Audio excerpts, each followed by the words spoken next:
Welcome back to the afternoon session today. As you know, this session, Professor Tirthankar Raichaudhuri will continue his discussions on 21 centimeter cosmology, and I'm pretty sure this is going to be another exciting session, just like the previous one. Okay, so thank you very much, and over to you, Tirth. Okay, fine. Welcome, everyone. I hope you can first of all see my screen, as well as you have downloaded the file which I sent earlier just before lunch and have opened it on Google Colab. So again, if anybody is facing any trouble, you let me know. Otherwise, I will just go ahead and start describing the file. So this is what will happen if you open it. So today's tutorial will be where we study ionization fields, the ionization of hydrogen because of the galaxies, using the semi-numerical code script which we learned about in the previous class. So, sorry, just give me a second. Yeah. So again, just like in the previous hands-on session, you did with me, we will use Google Colaboratory. Okay, and it's the same thing. What happens is you are working on a machine which is kind of transient. So after some time, that machine will go away, and everything you did will be removed, and the machine will be given to someone else. But this file will remain. The notebook will remain on your Google Drive. Okay. So let's start quickly and get on with the first cell. So as you know, these notebooks are divided into cells, and you have to run one by one logically, so as to get everything in place. So this one, if you look at the statements, all of these will seem familiar because these are the statements we used in the last lecture to install music, which we need to generate this dark matter field, and script. This is what we will use today to generate the ionization map. Both of them we had installed in the previous hands-on session also.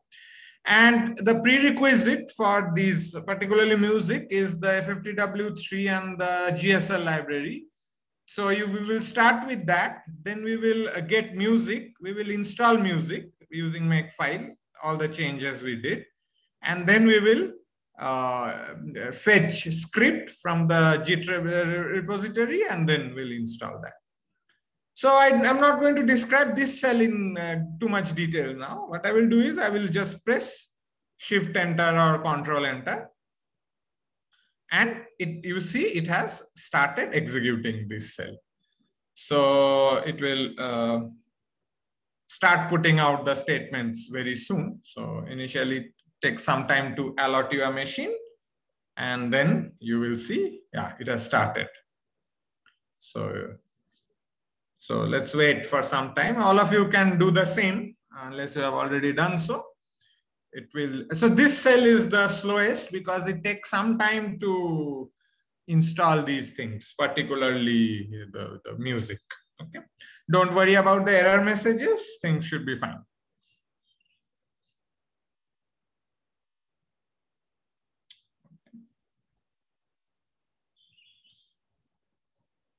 Yeah, I can see this. I forgot to put a dv null here. If you want, you can make this change. So otherwise it will write a lot of messages and it will fill the whole thing.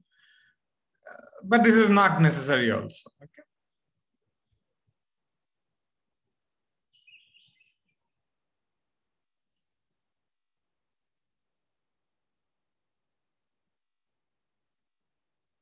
So we'll wait for some time. And I mean, if you want to see the status, that's here. Okay, you can see it has run for 1 minute already, and it's doing things.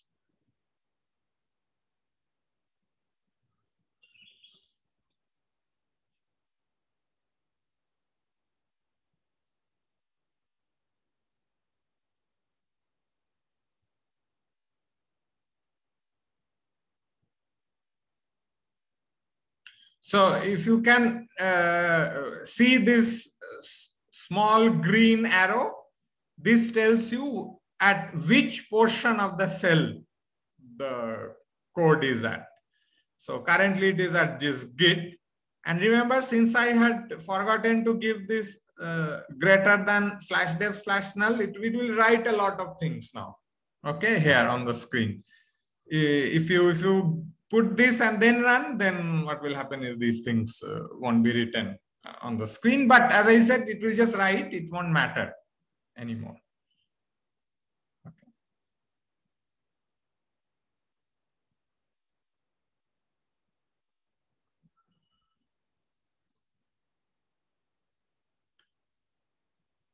Okay, it's done, it seems. Perfect.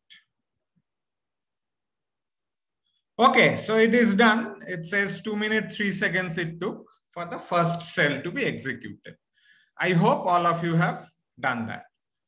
In the last one, we did it in steps, but since all of you now know how to install music and script, I won't, I did it in one go. This will also be, you will know this part also. Here we are importing various packages. Same thing, nothing very profound here. Now we will run music. Again, all of you know how to run music by now, I'm hoping. But let's go through the steps once more. This is basically a Python code written, which will essentially run music. So first you have to give the full path to the music executable. You have to specify the box size. So let's stick to 128 comoving megaparsec. You have to give the redshift values. And in the last hands-on session, we had given 3 redshift values. I don't remember now, 50, 10, and 3 or whatever. In this, we are trying to study reionization. So interesting redshifts are between 15 and 5. So what I have done is I have given 11 redshifts between 15 and 5, but these redshifts are equispaced, not in redshift, but in A, the scale factor. So what I do is first I define an array, which is the array of A values, which is numpy.linspace. Linspace is something like your arithmetic series, which you learn all the time. This is the first term of the arithmetic series. This is the last final term of the arithmetic series. This is the number of terms. Okay. So if you give these values, it knows how to calculate the interval between the two terms. So it will create that A, and Z is nothing but 1 by A minus 1, because A is 1 by 1 plus Z. So this is something you know, the relation between redshift and the scale factor. So this sets the list of Z values which we want to run. So this is something I have chosen. You can choose whatever you want. Suppose you want to choose linearly spaced redshift arrays between 15 and 5, you can write it in a different way. If you want to take many more samples, like you want to sample the range of redshift values more closely, you increase the number here. Okay, I've just taken 11 snapshots. You can make it whatever you want. 11 is a reasonable number, and we want to do it in quick time also. Now, these things you remember, outpath is where we want to store the music output. Outroot is that file name, which it will decide the file name. DX is the resolution, so that sets the number of particles. Cosmological parameters you all know. Random seed you have to specify. And then we can straight away run music also. So to do that, what I will want to do is, I want to first remove the outpath directory if there was. Okay, if it was created earlier, I want to make sure it's not there. Then I want to create that directory. Okay, so this is just to make sure that there is no confusion here. And then I run the music. So this is just like the previous hands-on session, except the Z arrays have been chosen in a different way. So let me come here and do a shift enter, and it has started executing. So number of particles 128 cube. So you see it is now started running first redshift 15, then some 12.7, This is 11, some 9.6, 8, this, that, redshift 7, 6.34, 5 point, and so on. And then it ends. So it's redshift 5. So you see, starts at redshift 15, finishes at redshift 5, and all these redshifts are there. So initially you see the redshift interval is high. Later it has become much more closely spaced because they are all equispaced in A, values of A. Okay, so that is how the redshift was made. So the code, the music code is now complete. It has run. Okay, and the files are stored here. So everything seems to be fine. Now, after music, we have to now run script. Okay. So again, I'm hoping that all of you have managed to come to this point. Now let's go and see. So to run script, we have to, so we can run script for all these files in principle, but just to again, let us concentrate on one snapshot to start with. We will go to the other snapshots later. So we will just say that let us concentrate on redshift 7. So redshift 7 is this point. You see, running music for redshift 7. So the snapshot number is 6. Okay, snap 006. This is the file. So this corresponds to redshift 7. So this is something we know. So what we will do is we will just concentrate on that. We will ignore all the files for the time being. Okay, we'll come back to them later. So let's get on with it. So first we have to give them the data path and what is the snapshot. So it is data path and then snap 006. So that is redshift 7. If you want to do some other redshift, you give the corresponding name. There is nothing special here. You tell where all the files will be stored.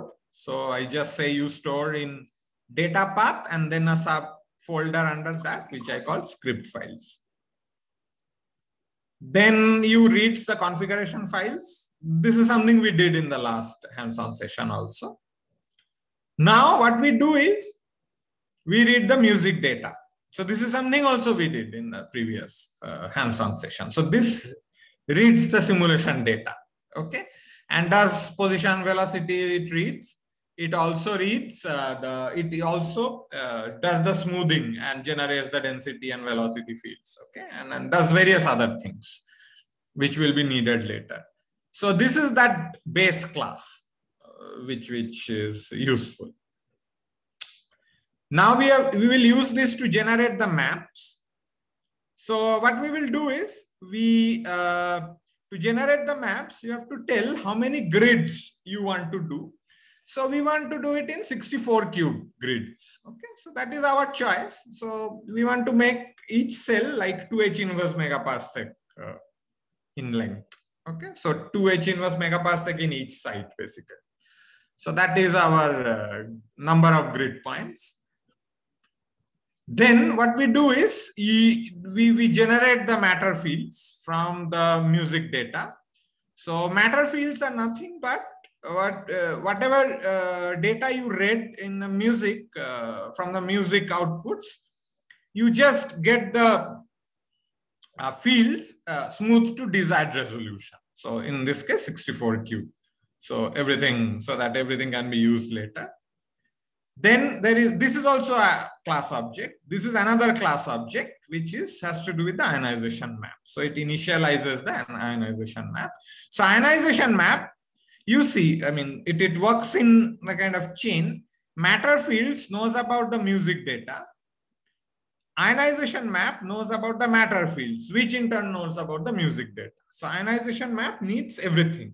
The music data, the smooth density velocity fields, and that's it. Okay. Okay. So up to this point, I hope you understand what's going on. Now what we want to do is generate the maps. And if you remember my lecture yesterday, you need to tell what is the minimum mass of halos that can form stars. So I chose it to be 10 to the 9 solar mass. Okay. So log 10 of M min is 9. So log 10 M min is the variable. we want to pass it in log 10. You could have chosen 8 or so. We will vary these parameters later. Let us get something first. That zeta parameter is that efficiency parameter which sits in front of F collapse. That is, I've chosen to be 15. So then what you can do is you can generate the F collapse field. Okay, so in every cell you can calculate how much mass is in collapsed object, and that F collapse field will be a function of M min, and then you ask it to generate the ionization map. Qi is nothing but the ionization field.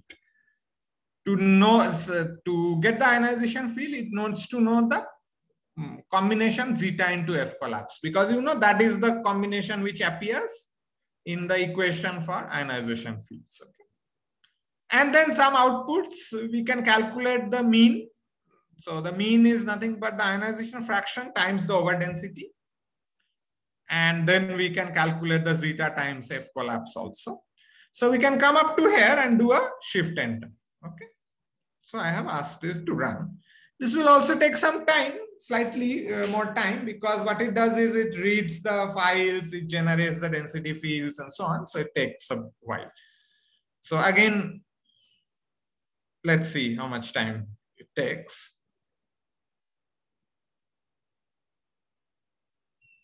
It's running for a few seconds now. Yeah, I think it has done. It's completed. Now you see it says that the mass average ionized fraction is 0.52, zeta times F collapse is 0.52. I have printed this to show that this is the statement of photon conservation, which I talked about in some detail in the yesterday's class. Okay. If you do the same thing using excursion set, you will see that these two numbers won't match. Okay, you will be easily able to see the photon non-conservation. What you are seeing now is photon conservation, basically, nothing else. So actually, if you realize your ionization field is done, at least for a given set of parameters, your ionization field is done. So it takes about, a few minutes. If you start from the beginning and reach here. Now we need to calculate the power spectrum also. So for future purpose, what we will do is we'll calculate the power spectrum.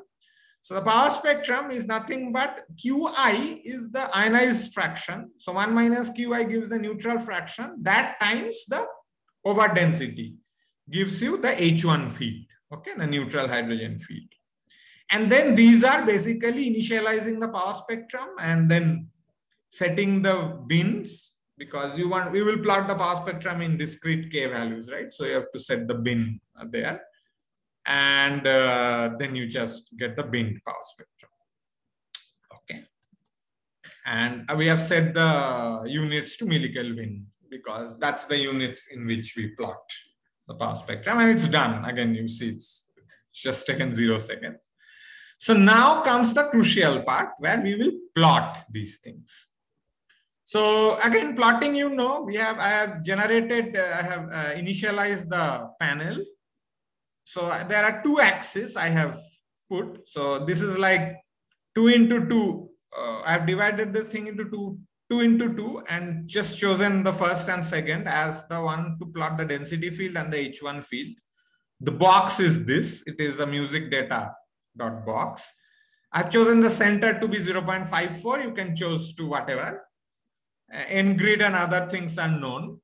And everything after that is basically the plotting. And then what I can do is I can just plot the H1 power spectra, and this is irrelevant. With and without RSD is not being plotted here. So that part was just. So I'm not going through the statements here, but you can quickly just do this. And you will get a plot which will look like this. This is the density field, like the ones we were plotting in the last tutorial session. This is the ionization field. Okay, and I've just given you the value of, just printed the value of the redshift, the M min, and the ionized fraction. What you will be able to see is that these yellow regions are the ones where densities are high. And that is precisely the regions where halos would have formed. And those are precisely the regions where neutral hydrogen is not there. Okay, they are ionized. Whereas if you go towards voids, there you will find neutral hydrogen because they are far away from the sources. So this is quickly, you can see the ionization field, okay, without much effort. And this is the power spectrum. And the power spectrum, if you remember the kind of power spectra I was showing in the talk, it is somewhat similar, but we have taken a box which is very small. So, and the number of grids are very small. So it looks a bit discontinuous, but yeah, this is that power spectrum. So there is nothing very profound here. Okay. Power spectrum in millikelvin square and K.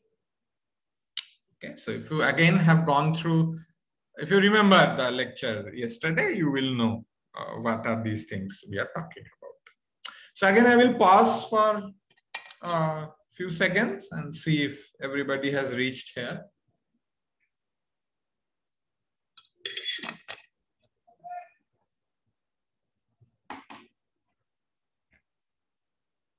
Okay. So that basically gives you the ionization map for a set of parameters. Now what we will do is we will do the same analysis but for different parameters, and we will do it at the same time. Okay, so I will show you how you can make many maps at the same time for different parameters. So what I did was, I will first say I want to make maps at different resolutions. Okay. So different resolution means this n grid, the number of grid points I chose, I want to choose different number of grids. So I put them in an array and I say that I want to make maps for 64 cube grids, 32 cube grids and 16 cube grids. Okay. So 64 cube grids was this, but I also want to make maps with 32 cube grids and 16 cube grids. So you will see what happens. And then for each resolution, I want to make maps for two values of min. So log 10 min is also, I have put it in an array, and that array has two values, 8 and 10. So 10 to the 8 and 10 to the 10. Okay, I could have chosen, this one, for example, was for 9, but anyway, I've chosen to be 8 and 10. You can choose whatever values you want. And all the maps, I want them to have the same ionized fraction. Okay, so for example, if you try to do some global reionization history calculation, all these maps will give you the same value. So QH to mean, I say I want it to be exactly 50% ionized. Okay, I set up the plots. Then what I do is I have to make maps for these three n grid values, these two m min values. So 3 into 2, 6 maps. So first I loop over all the n grid values. Okay. And then I initialize the respective class objects. Then I loop over all the m min values, 2 of them. And then I calculate the F collapse, because remember F collapse depends on m min. And I have to calculate zeta. Zeta is nothing but, remember, it is Q ionized is equal to zeta times F collapse. So zeta should be Q ionized divided by F collapse, the mean value of that. So that gives me the value of zeta. So I calculate the QI. Then basically I can calculate various quantities. Okay, so I haven't printed them, but I can calculate the mean and so on. And then every time I create a map, I just plot it. Okay, so that I don't have to store the data unnecessarily. So I initiate an axis, I plot, and then the loop continues. So let's just run this. So there will be 6 maps now, hopefully.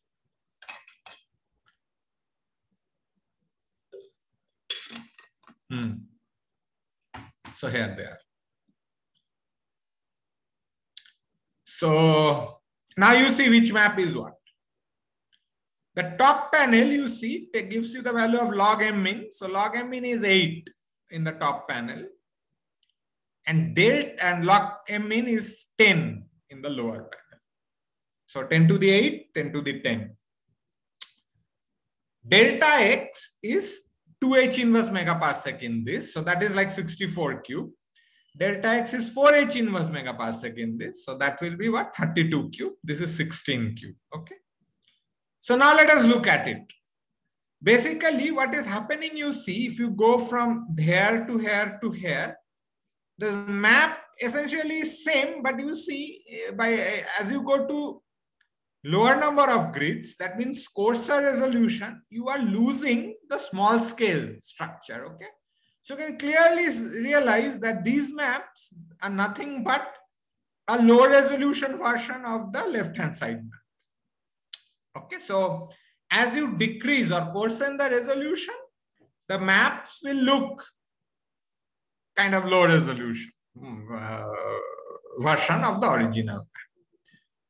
And the same thing happens for the 10 to the 10 also. So you see it is the resolution just tends to go down. Okay, and so on. Now, for a given resolution, you can also compare the difference between 10 to the 8 and 10 to the 10. But you see in 10 to the 10, these regions, I mean, the ionized regions are big. Okay. Remember, the total ionized fraction is the same. So ionized regions are big, meaning the total number of ionized regions will be small. I mean, and here there will be many ionized regions, but small. Okay. And that is pretty clear in the low resolution version. You will see you can identify this big ionized region here, and that has become much smaller here. Well, but you can see that in the low resolution, high resolution version also. Okay. So this is what the code can do for you. You can choose any resolution you want. You can make the map. Now, if you choose a coarse resolution, what will happen is your memory requirements will be small. The map will be made very quickly, but you will lose the high resolution features. Okay, and vice versa. If you want the high resolution features, then you need more memory, because it will be the arrays will be larger, and it will take more time also. Of course, in this case, everything takes so less time that it doesn't matter. But when you are doing like cutting edge, I mean, like research quality maps, this is something you need to always worry about, which resolution to work with. Okay, and that will be dependent on the problem you are working on. So again, I will wait here for some time in case anyone has a question. So what I can do is I can pause here, and what I can suggest is you can go back to this cell, and what you can do is you can maybe change the log m min to some other values and play with it a bit. Okay, just see how the map changes. You can even change the ionized fraction here. Okay, so maybe I can make a map with 8.5 and let's say 9.5 if I want.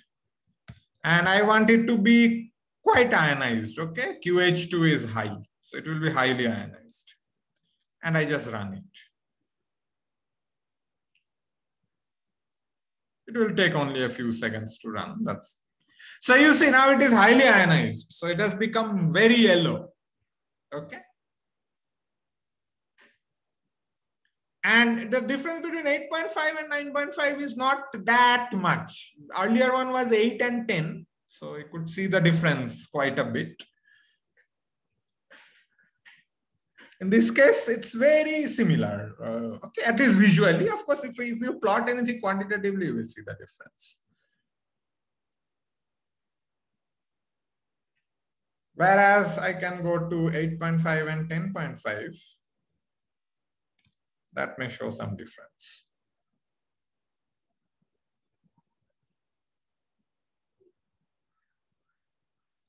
Yeah, here you can see this looks much larger kind of a thing, and it has overlapped quite a bit.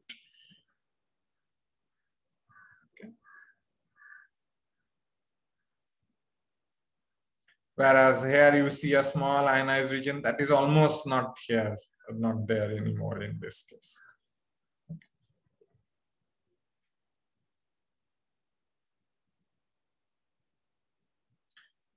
Can somebody tell me why do you think this ionized region which is here is not there anymore in this?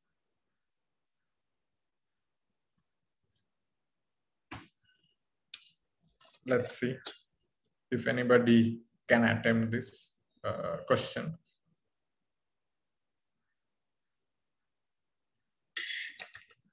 Sir, I think the ionization rate is constant, the 0.5. So to conserve that quantity, we have to decrease the portion that is ionized or not ionized. Agreed. But what would have happened there?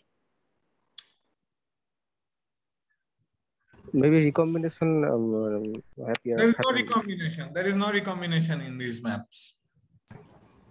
Maybe there is some halo with mass 8.5 to 10. Very good. Very good. Well, very well done. Yes, exactly.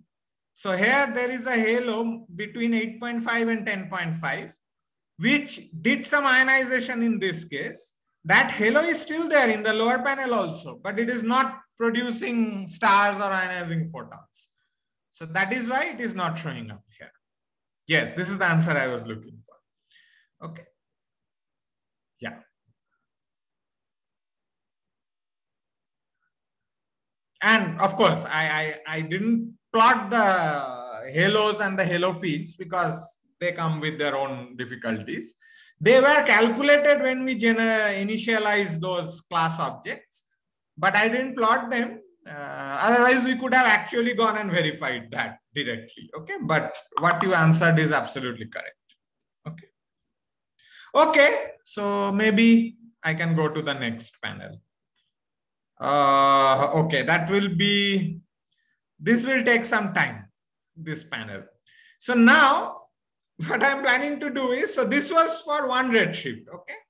You can now do it for other redshifts also, okay? And again, as I said, you can play a bit with this, okay? And try to understand physically what might be going on, okay? I mean, it may or may not be always very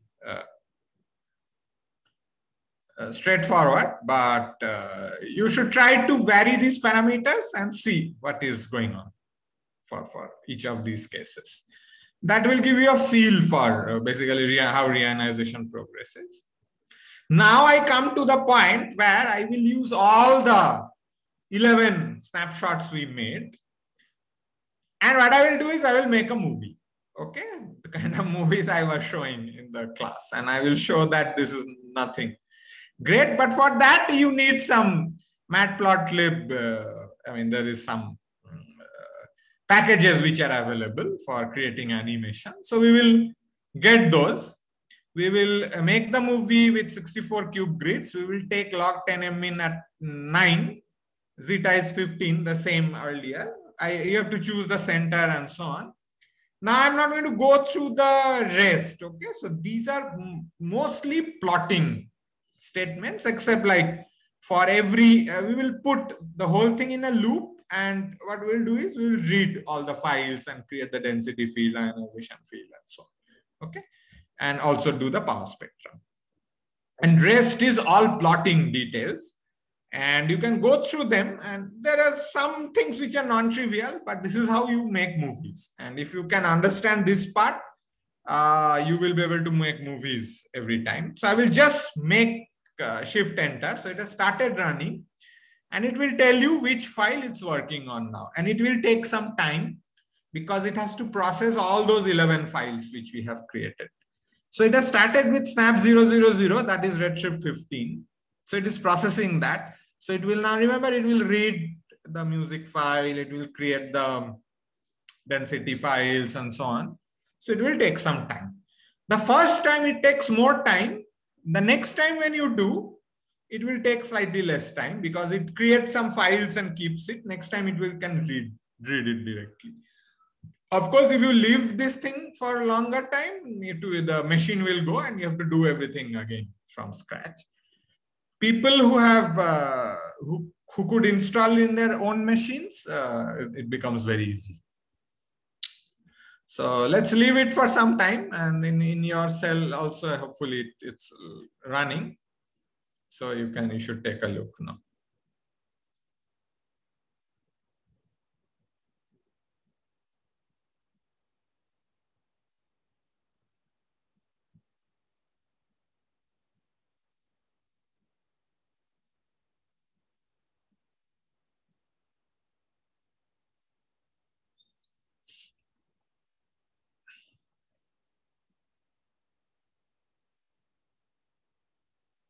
So since I put in a print statement, it will show which file it is working on.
I hope all of you are able to run this part as well.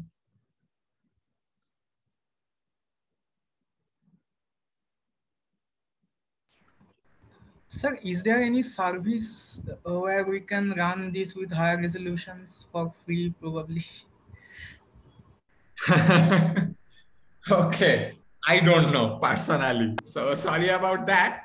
As I said, in this case, you can go to 256 cube very easily. In the last session also, we went to 256 cube. It will run. It won't run out of memory.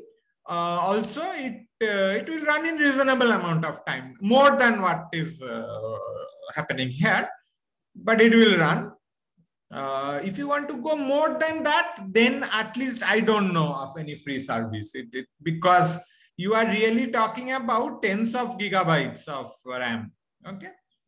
One thing which I was trying to see was in the Sai server, there the machines have more, which you are using for other tutorials, I believe. There the machines are a bit better. But what happens in Sai server, it is difficult to install any software because you don't have root access to the machine. Like here, we very easily installed FFTW and everything, okay, using just that apt-get command. Sai server, it becomes a bit difficult. But if you can install manually, then on the Sai server, you can run. Again, in Sai server, it is easier to run in a terminal, not in the Jupyter Lab. Okay. So that's something you have to try, but you have to do a bit more work there. It's not as easy as this. Okay. Okay. In my case, the movie is done, by the way. Okay. So it has gone through all, the movie is prepared, and you can see it took almost 5 minutes. Now, this is the movie. It has not started. So we can start the movie. So we will say, okay, whether you want to run once or you want to loop it or you want to reflect it. So let us say we want to loop it and we say play. Okay, so you have control. So you see, if I can, yeah, maybe hopefully you can see or you see on your own panel. So this is the movie. So you will see it looks a bit discontinuous. That is because we generated only 11 snapshots and we are making a movie out of that. If you had generated more like 50, 60 snapshots, then you will see that it would have looked like a very smooth movie. So what is shown in this image is obviously the ionization map. So you see black regions forming, growing, and then everything getting ionized, right? In this panel, what is shown is the neutral fraction, not the ionized fraction, the neutral fraction versus redshift. So at early redshift, the neutral fraction is 1 and then it falls down, okay, and hits 0. And also this plot also you will see it is a bit discontinuous because we have chosen very few snapshots in between, okay. And then this is the power spectrum, okay. Somebody says it looks great if you speed it up. It's up to you. Okay. So you do whichever way you want. Okay. I think this one, what you can do is you can do a reflect also. Reflect is fun because it will show growing and then it will reverse in time. Okay. So it grows and then it goes back. Okay. And so on. In principle, you can also store the movie in a file. So you figure out how. In the code, you can also, for example, set the frame rate. So you can vary this parameter and it will, the default movie, the speed can also change. So these things you should be able to play yourself. Okay. But this is the movie which I was talking about. This is the power spectrum plotted at K of 0.09. H by CMPC, so roughly 0.1. Okay, so this is the one. And if you remember in the lecture also, I showed you how the power spectrum evolves, and then we showed the upper limits which were much higher. So this is how the power spectrum looks like. Okay. So what we can do now is we can make another movie, for example. This one was with this one was, for example, with what did I choose? Locked M in 9. Let us make a movie with 8. What I will do is I will decrease this a bit because with 8 I have to make the galaxies less efficient. Otherwise, it will ionize very quickly. Okay. And that's it. I just ask it to make the movie. Okay. Now, this time it will be slightly faster because you see it is going much faster because last time it has generated the fields and it has already written them. So it doesn't have to generate again. So you see it's much quicker this time. Okay. Last time it took 5 seconds or so, 5 minutes or so. So this time you see it's done in like half a minute.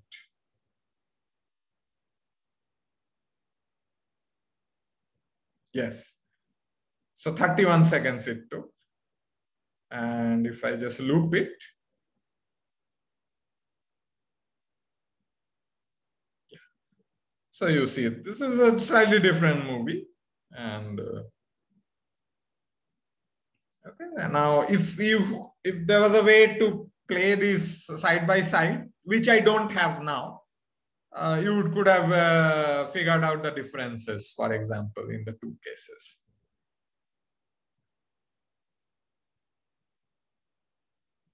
Okay. So now again, I will pause for a few seconds if there are any questions. So that is all I had to start with. But what we can do is now we can go back and we can try to do something new. And I will show you how to do that. Okay. But if there are questions, this is the time to ask. I will wait for a couple of minutes here.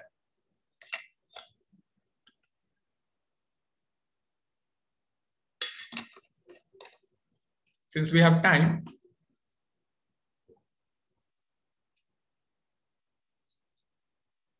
So again, what I would suggest is, sorry, go ahead, someone. Sir, is the halo formation algorithm is done by, here it is done by script code or music? It's done by script code, yes. So since you asked, let me just give you some details. So what happens is, remember we ran music and we ran it at reasonably low resolution. Okay, this is much lower resolution than typical n-body simulation. So because we ran in low resolution, it is not possible to identify the halos by the standard algorithms, because for standard algorithms, you will go find the particles which are very close to each other, then you will see whether they are like bound, and then you will say, oh, that is a halo. That is not possible in this case. So what we do is we employ a kind of extension of the analytical formalism, which I talked about in the first lecture, the perturbation theory. So there is this analytical formalism based on ellipsoidal collapse, okay, which is was first derived by Schett and Tormin in 1999-2000, around those times. So we employ a extended version of that, which was also developed by them, and we generate the halos, I mean, not like from simulations, but using a analytical formalism on top of the simulation. Okay, and that is done by the script code. Okay, and that was hidden in one of those statements. I did not go into those, but there is an analytical formalism involved.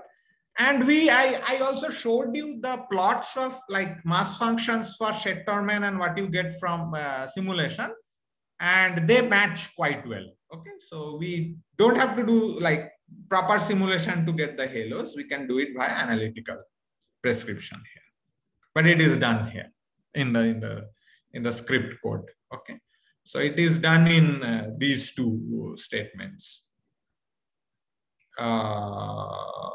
Basically, the things are initialized in these two statements, music data and dense fields, and actually the collapsed fraction is calculated in this statement.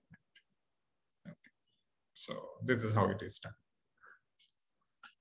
Let me see, there seems to be a chat message.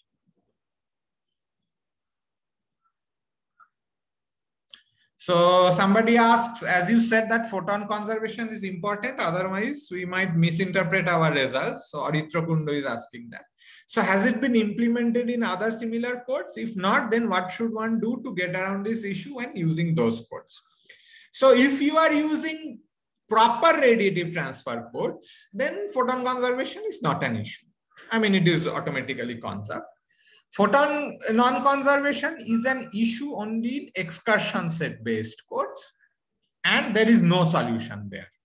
Okay, so those codes still have photon non-conservation, and it's there.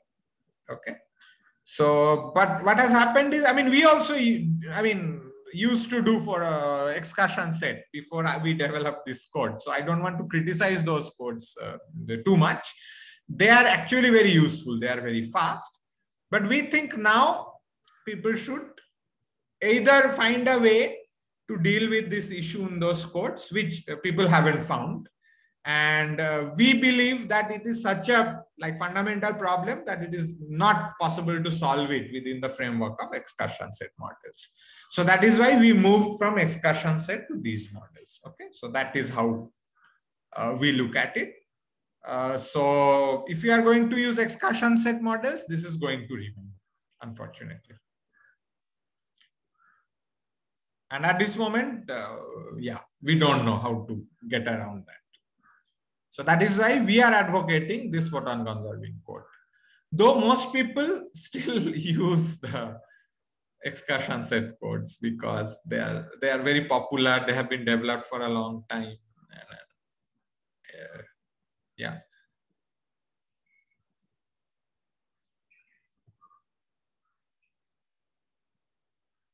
So now, since people have asked about excursion set, let us do something fun. Okay. So let us go back to which cell? The first, this cell where we generated the ionization map. So we will go to this cell. Okay. After using script to generate ionization maps, after that. Okay. Is everybody here? Because I'm going to make changes in this. Okay. So you should try to follow exactly what I'm doing. And to make those changes, what I have to do is I have to look at my own codes because I forgot what the syntax.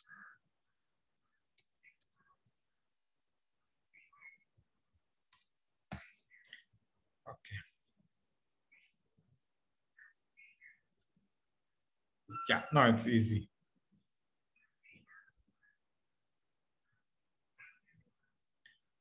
So I will come here.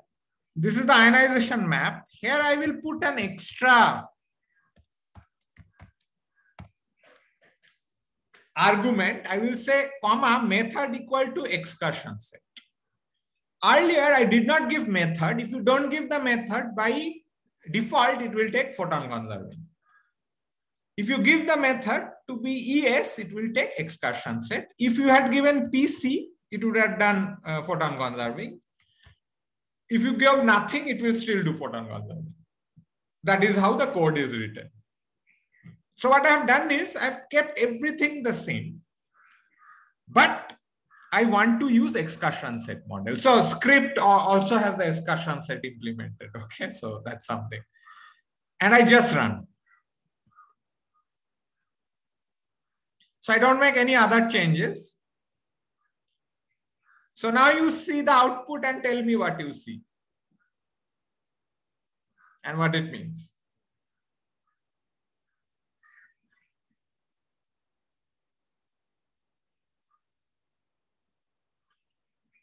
So you have to make just one change in this line.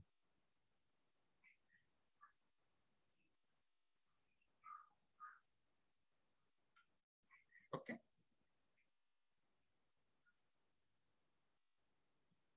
And just run that cell once more.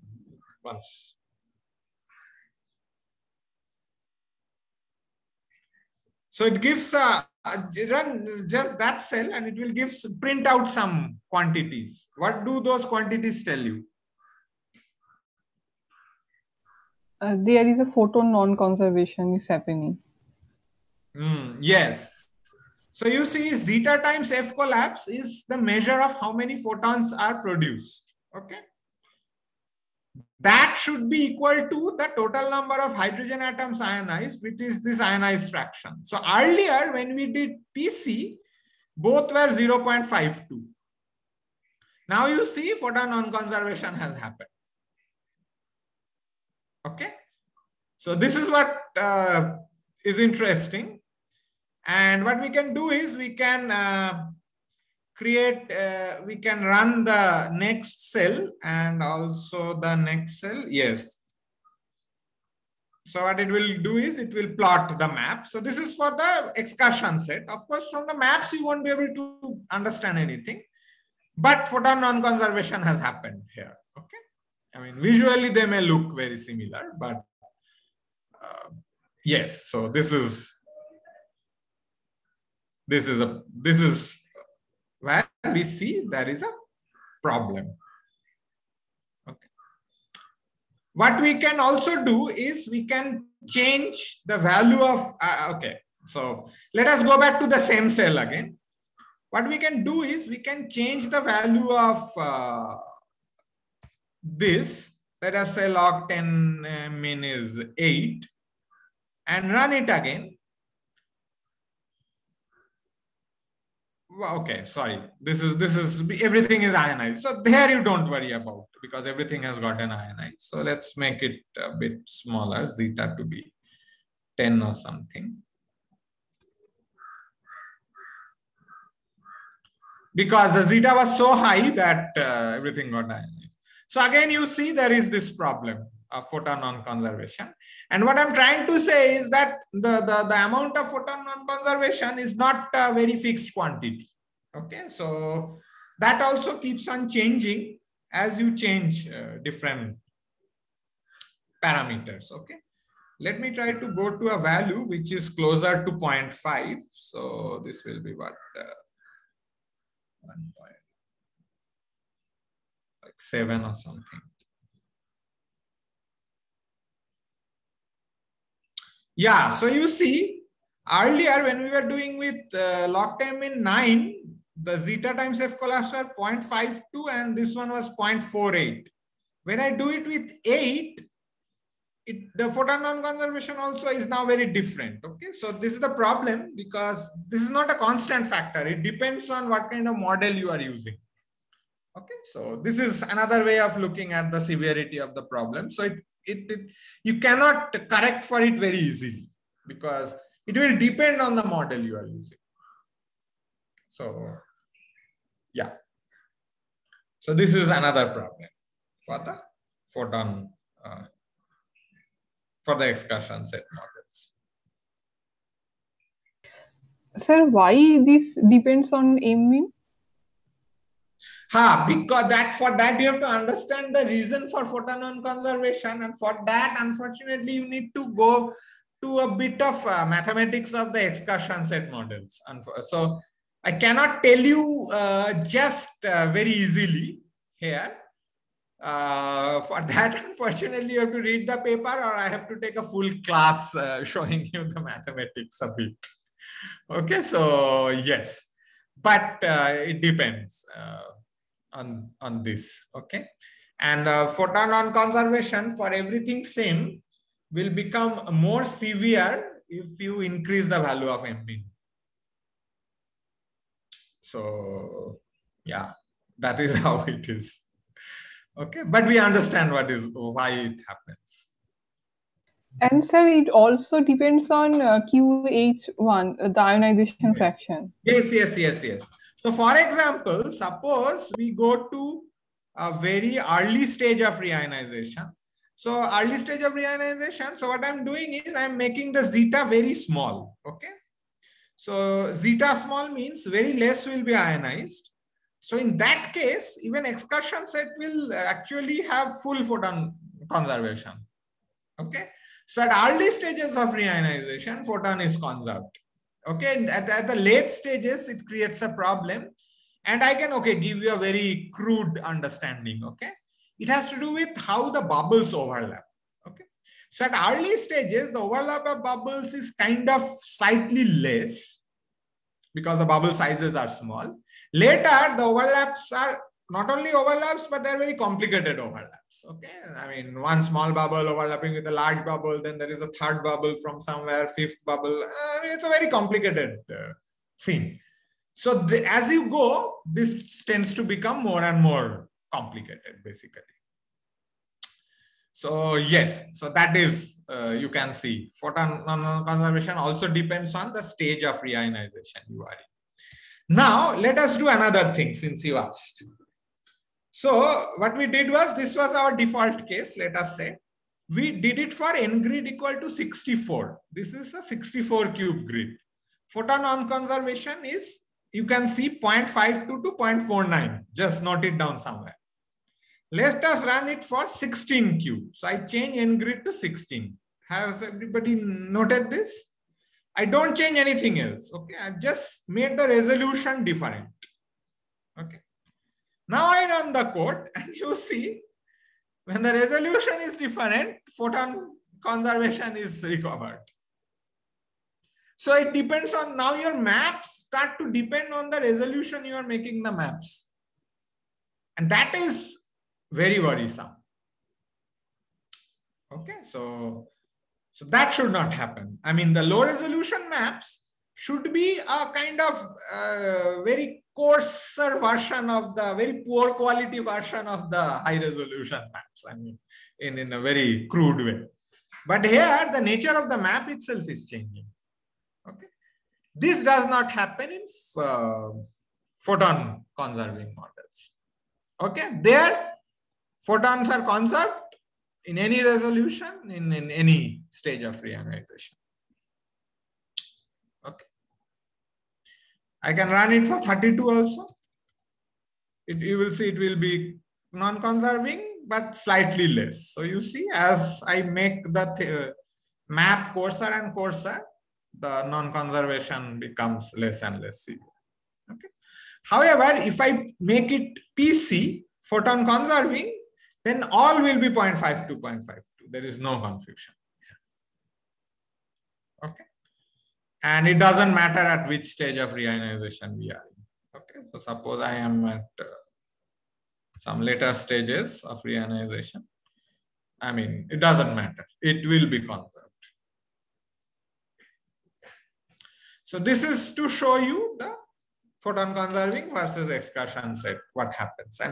And script has an excursion set module put in, and it will allow you to do these checks very easily.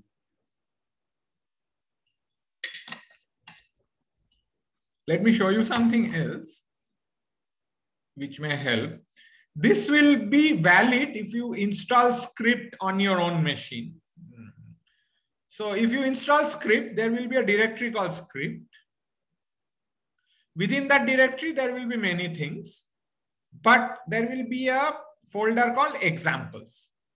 So if you go to examples, there are many examples which are given. Okay. And what you can do is you can run those examples on your own. Okay.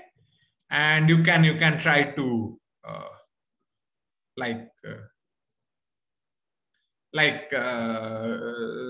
see, I mean, the results there. Okay. So I don't know whether I can run it here. I don't know. No, it just opens the file. Sorry. I don't know how to run them here in Jupyter Lab, because these are just simple Python files. Okay. So yeah. So this is if you want to try script on your own machine.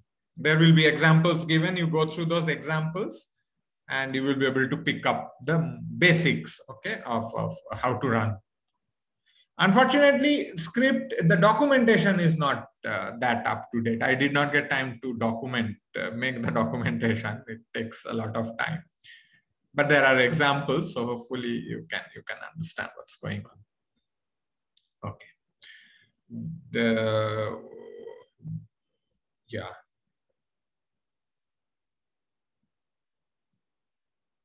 What I wanted to do is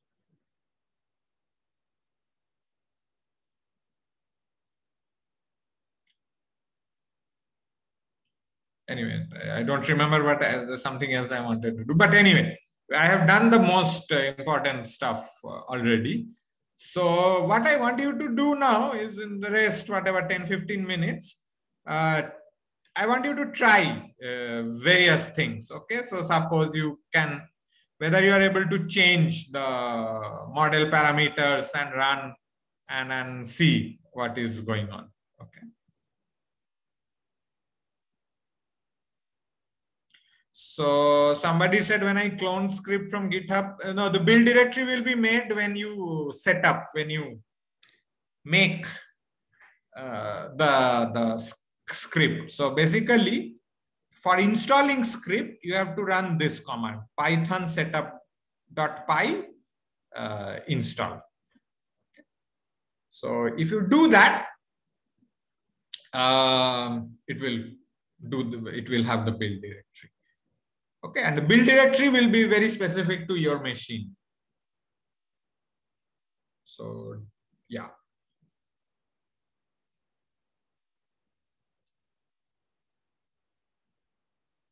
And if you go to the GitHub site, that actually tells you exactly what you need to do to install script. Okay, so I can try to show you quickly if I have time.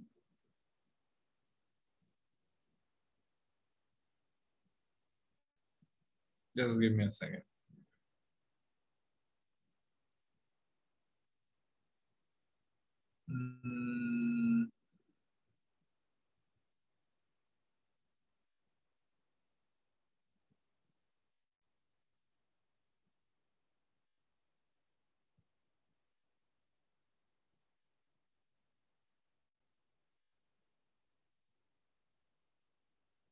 Yes, so let me stop sharing the previous screen and I will just share.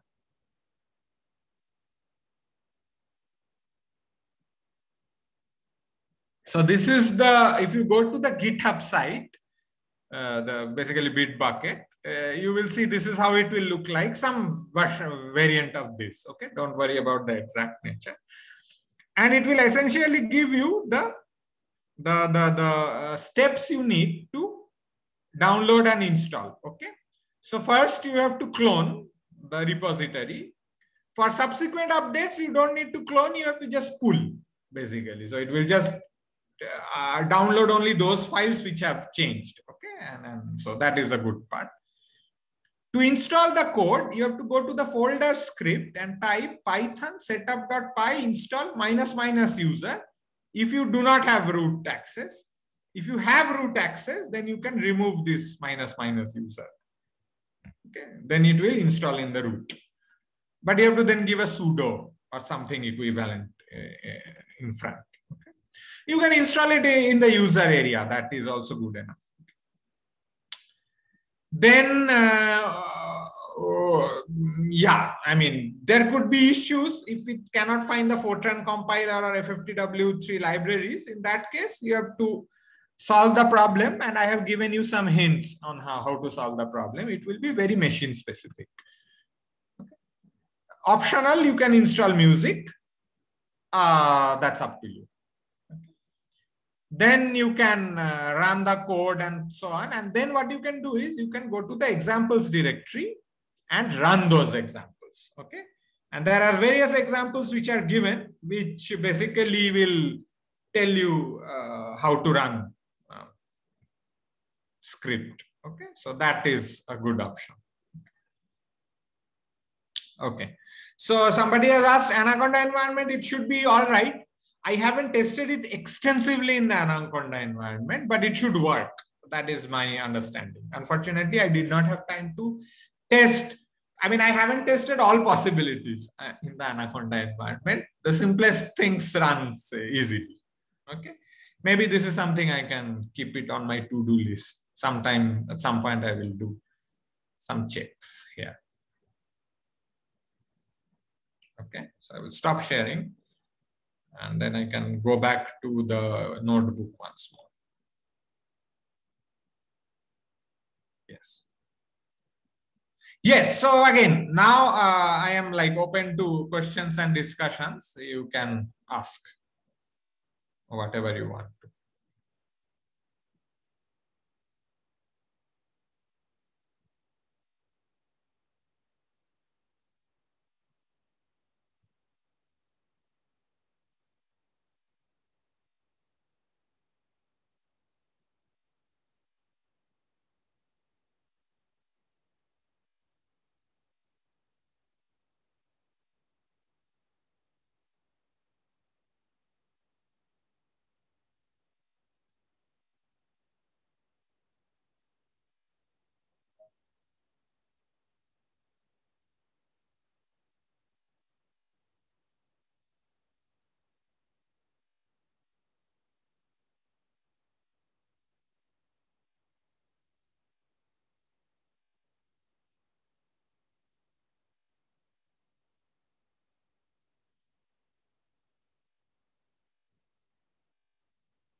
Okay, I'm assuming there are no.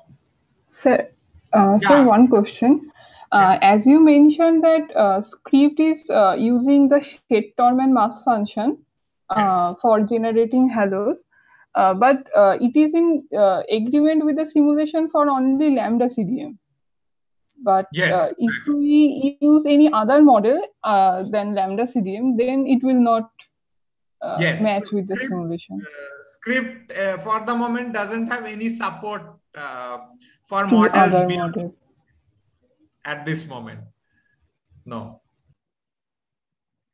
So Okay. yeah, so that is still it is something to be done. I mean, in a to-do kind of a thing. So it doesn't have a support for.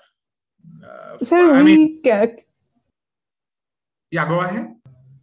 Sir, can we use that the music code and then some f of f and then for the photon conservation for a script? Can we use that way?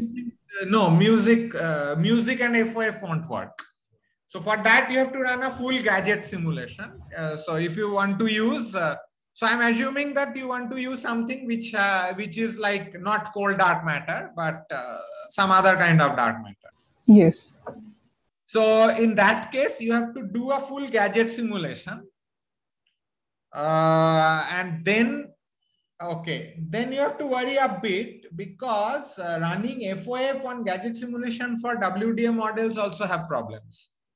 They tend to pick up halos, which are not really halos. They are like transient objects. It's just like some particles have come together just for a few moments. Actually, in the next time step, they will disperse. Okay, so that's not a real halo. They won't form galaxies or anything. So you have to do a bit, you have to be a bit careful there.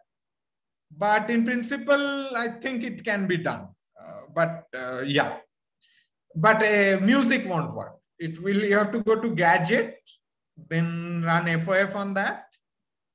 I think gadget 4 comes with a FOF module. I mean, it has a FOF module built in. So you can try gadget 4.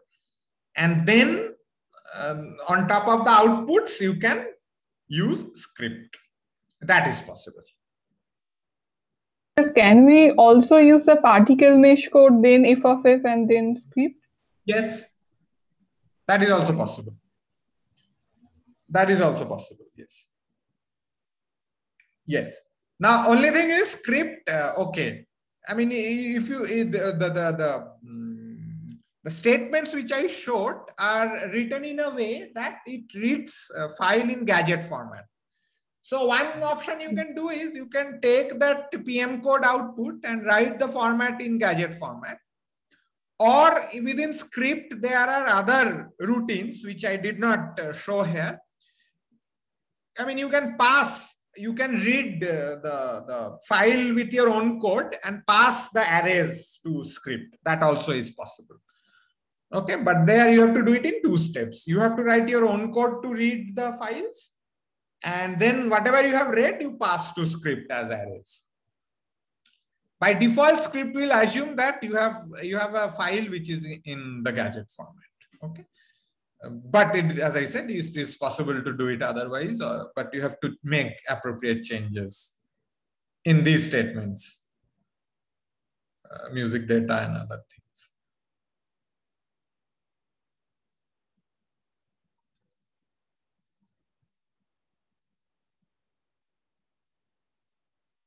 Yeah.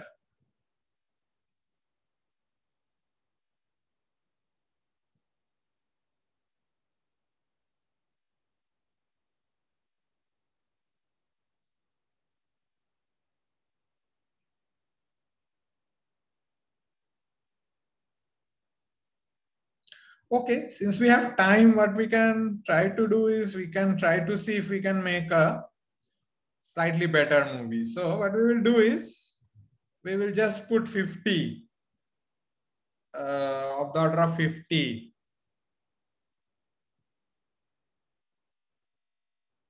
snapshots and we will see what happens. Okay, so this will take some time, but it will run. Okay, so now you see the redshifts have changed and they're much more closely spaced. So we'll run music using 51. So I've just made that one change of 51 there. And after this, we will straight away go to the last cell. The middle cells we won't bother now. We will just make the final movie.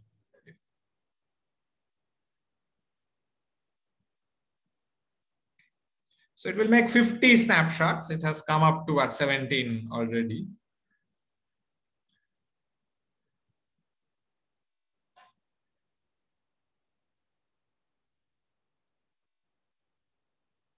So you can try to do that on your yeah. Sometimes it just scripts that not enough RAM or anything, but this one should run peacefully, if I remember correctly. So you see Redshift 7 now has become Snap 030. Okay, earlier it was 6, roughly 5 times more snapshot. So that's what has happened.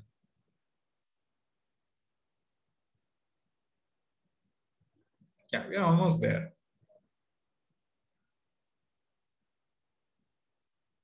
So the next part will take some time now.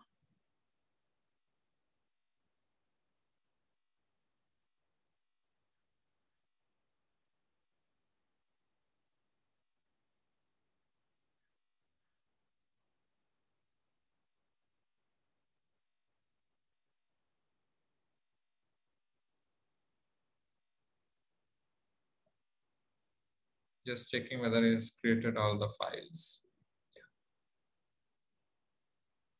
Perfect. So I think it is done. Even that, it took just 2 minutes to run everything. So that is good. And then we will straight away go to the movie making cell. Okay. So we come here.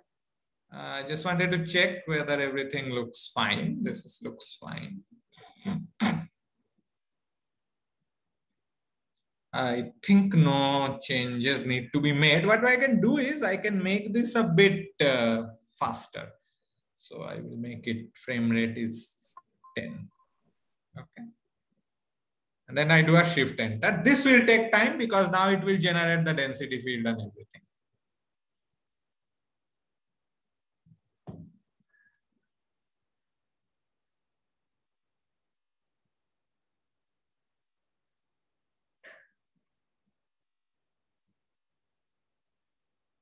And since this is done, we are doing it for the first time in this case.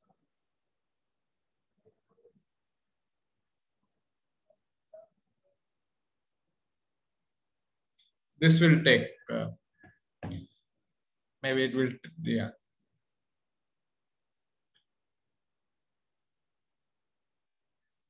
Roughly 30 seconds. Yeah, it may take 20-25 minutes. So I don't know whether it will be over before we end the class, but this is something you can keep on trying.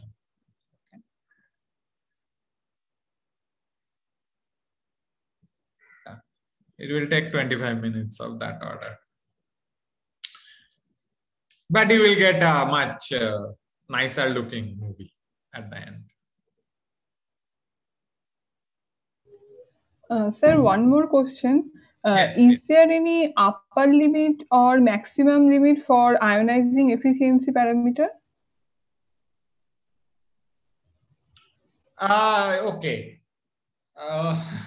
Difficult to say because it depends on what kind of stars you are interested in. But anything more than a few hundred will be very unphysical for stars. Okay, I mean, even taking very extreme models. If you want to do it with AGNs or things like that, then they can be much higher. But with stars, anything more than few hundred will be very suspicious. That is just from the star formation arguments. Yeah.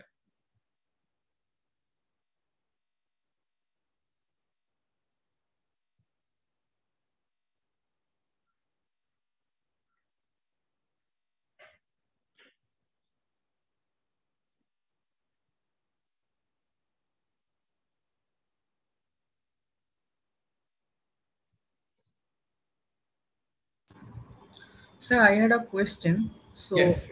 when we start some n-body simulation, so what is the typical mass of one body? It will depend on the box size and the number of particles you put, right? So it can be whatever. I mean, so as I said, if you reduce the box size, the mass of each particle will go down. Now the cutting edge simulations will try, at least the dark matter simulations will try to use where particle masses will be of the order of 10 to the 6 solar mass, let us say. Okay, 10 to the 5, 10 to the 6 solar mass. The kind of simulations we are using, it will be much higher, 10 to the 11, 10 to the 12 solar mass. Because they are very low resolution.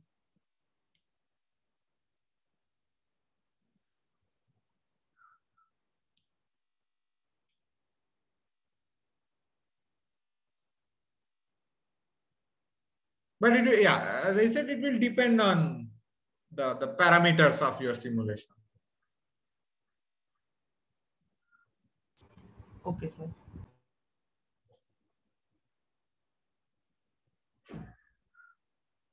So in principle, you can always calculate. So suppose you have a box, you have specified a box size and the number of particles. So in the box, so that is the box size will give you the volume. So in that cosmological volume, you can calculate how much cosmic mass you will have. So that will be volumes times the density, and density is nothing but omega m times rho c, because that is rho, right? Omega matter times rho c gives you the rho of matter. So rho of matter times the volume of the box will give you the total mass. Now total mass you divide by the number of particles, that will give you mass of each particle. So that will set the resolution. Okay, so sir. that is how it is.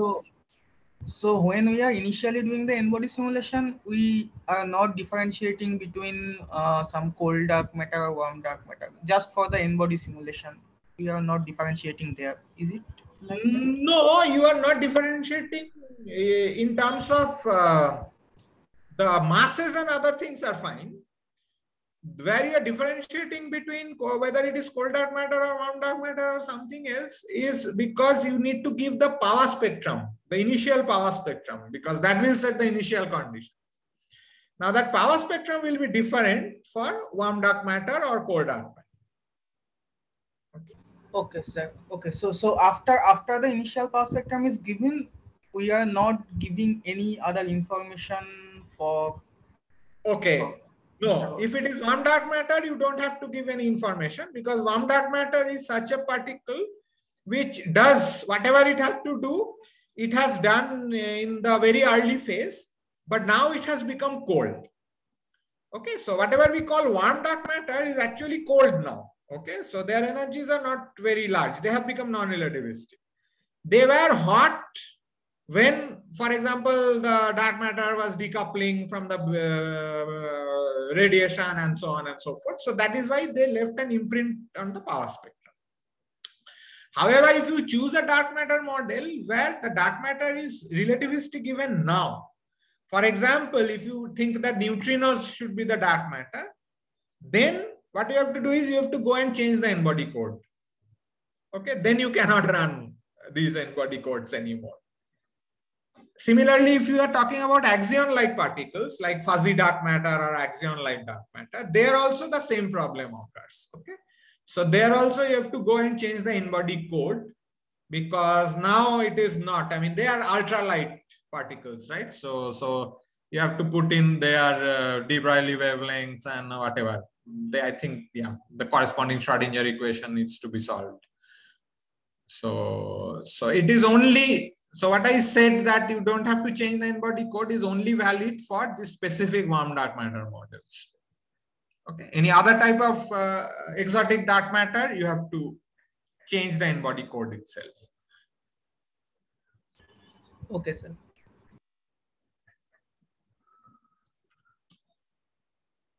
Yeah. So as you can see, it will still run for some time. So I think each snapshot is taking half a minute. So there are 34 more snapshots. So it will take 15-20 minutes more. So we can, anyway, if there are questions, I will take, but we will see. So Antara has asked whether there is any publicly available code which takes into account full radiative transfer simulations. I don't know. There is a code called RAMSES, RAMSES, RAMSES, but I have personally never used it. Okay, so that is the only publicly available code I am aware of. But yeah, as I said, these codes are so expensive that even if it is publicly available, it takes so much computing power to run that. I mean, people don't probably find them very useful. It is better to collaborate with someone who has a full radiative transfer.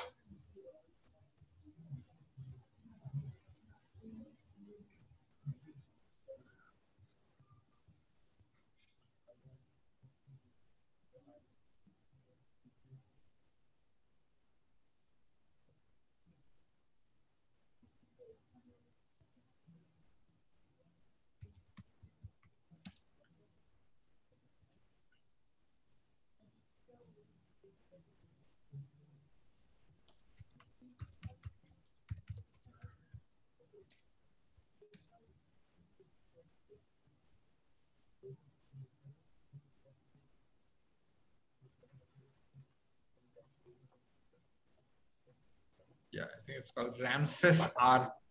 So I will just give you the link to this code. But as I said, I have never used it. So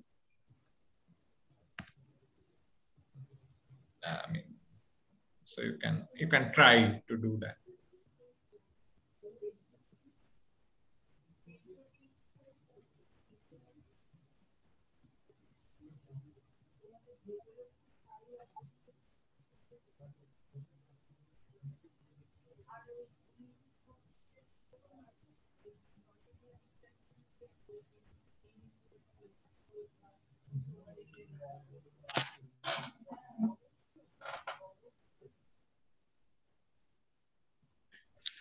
Any other questions? Otherwise, what we can do is I can wait for a few more minutes. Otherwise, we will end the class. And what I would suggest is you can play with the code on your own whenever you want.